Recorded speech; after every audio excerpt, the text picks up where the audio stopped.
ఎన్టీఆర్ జిల్లా ఇబ్రహీంపట్నంలో కూడా ఏసీబీ సోదాలు నిర్వహిస్తోంది. Sub registrar office in-charge Mohammed, section officer Divya ఇళ్లలో ప్రస్తుతం సోదాలు కొనసాగుతున్నాయి. గత నెలలో జరిగిన తనిఖీల్లో గుర్తించిన సమాచారం ఆధారంగా రాష్ట్ర వ్యాప్తంగా 4 సబ్ రిజిస్ట్రార్ ఇళ్లలో తనిఖీలు నిర్వహిస్తున్నారు.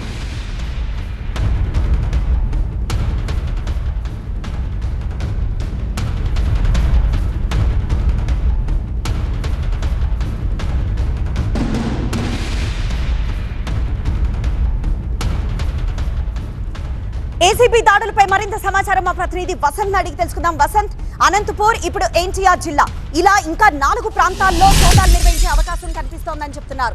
All of A sudden at one time ఈ తనిఖీలు ఎందుకు చేస్తున్నారు?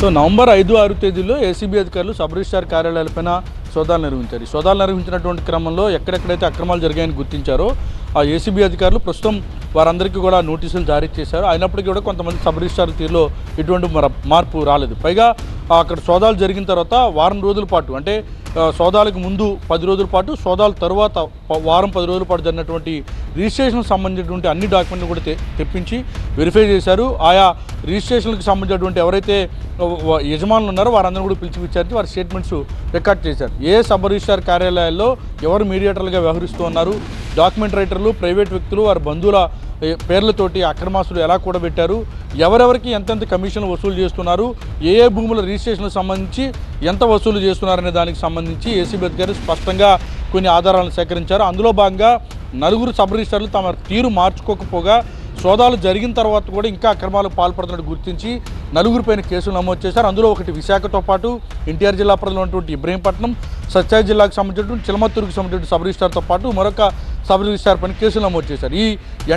ఈ వ్యవహారానికి సంబంధించి ఏసీబీ అధికారులు మొత్తం వ్యవహారం చాలా గోప్యంగా ఉంచారు. ఎవరెవరు ఎంతెంత మేరకు అక్రమాలు పాల్పడుతున్నారో దానికి సంబంధించి స్టాంప్స్ అండ్ రిజిస్ట్రేషన్ ఐజీకి కూడా ఒక నివేదిక సమర్పించారు. వారి ఆదేశాలతోటి ప్రభుత్వ ఇతరుల డైరెక్షన్ మేరకు ప్రస్తుతం వీరిపైన, వారి ఇళ్లపైన సోదాలు జరుగుతున్నాయి. ఇక్కడ కొసమేరుపు ఏంటంటే ప్రధానంగా సబ్ రిజిస్ట్రార్ కార్యాలయంలో సబ్ రిజిస్ట్రార్ ఒక్కరే అక్రమాలు పాల్పడుతున్నారని మొదటి నుంచి కూడా భావించారు. కానీ సబ్ రిజిస్ట్రార్ కార్యాలయంలో పనిచేసేటటువంటి కింది స్థాయి సిబ్బంది, జూనియర్ అసిస్టెంట్లు, ఎస్ఓలు, సీనియర్ అసిస్టెంట్ల ద్వారా కూడా ఈ మొత్తం అక్రమాలు పాల్పడుతున్నట్టు కూడా గుర్తించారు.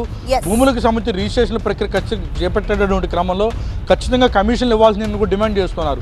ఈ కమిషన్లు ఇవ్వకపోతే ఆ రిజిస్ట్రేషన్ నిలుపుదల చేస్తున్నట్టుగా కూడా ఏసీబీ అధికారులకు తనిఖీల తర్వాత ఏవైతే గతంలో జరిగినటువంటి డాక్యుమెంట్ రిజిస్ట్రేషన్స్ ఉన్నాయో వారం 10 రోజుల పాటు వారందరినీ పిలిచి విచారించిన తర్వాత వారిచ్చినటువంటి వివరాల ఆధారంగానే ప్రస్తుతం ఈ 4 పైన కేసులు నమోదు చేసి వారి ఇళ్లపైన, వారి ఆస్తులపైన సోదాలు చేస్తున్నారు. ఎన్టీఆర్ జిల్లా ఇబ్రహీంపట్నంకు సంబంధించినటువంటి మహమ్మద్ ఇంటిపైన ప్రస్తుతం సోదాలు చేస్తున్నారు. ఏసీబీ అధికారులు తనిఖీలు చేస్తున్నారు, డాక్యుమెంట్ పరిశీలిస్తారు. అలాగే జూనియర్ అసిస్టెంట్గా పనిచేస్తున్నటువంటి ఎవరైతే దివ్య ఎన్టీఆర్ జిల్లా ఇబ్రహీంపట్నం సబ్ రిజిస్ట్రార్ కార్యాలయంలో పనిచేస్తున్న ఆమె ఇంటిపైన కూడా ఏసీబీ అధికారులు దాడులు చేసి ప్రస్తుతం కీలకమైనటువంటి డాక్యుమెంట్లు స్వాధీనం చేసుకుని వారిని విచారిస్తూ ఉన్నారు.